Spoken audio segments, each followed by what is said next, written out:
peu au passage, parce qu'ils font massivement appel à des compétences qui ne sont jamais enseignées à l'école et dont on ne dit jamais où les élèves pourront-ils bien les acquérir.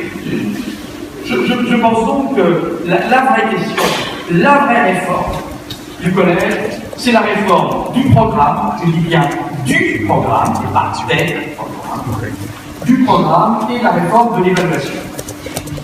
Alors, bien sûr, il y a eu le travail du CSP. Quand on regarde l'organisation des 6e, on se demande pourquoi ils sont rattachés au cycle 3. Ils ont toujours autant d'intervenants. Il y a autant d'intervenants en 6e qu'en 5e, en 4e ou en 3e. On n'a même pas eu le courage minimal de couper leur éducation musicale et leur art plastique, qui sont bien distinctes toujours, alors qu'on aurait pu espérer que cette année de 6e soit centrée sur la question, par exemple, de l'acquis des fondamentaux et d'acquérir, de maîtriser en tous les cas correctement à l'écrit et à l'oral notre langue. Il est quand même d'ailleurs très étonnant que l'un des seuls horaires qui était réduit en 6e soit un peu bizarrement l'horaire de français.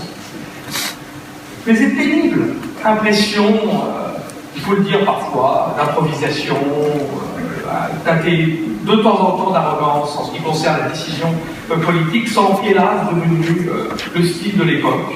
Je pense à la mise en place de la loi ESR sur les conventions entre le post-bac de lycée et les universités,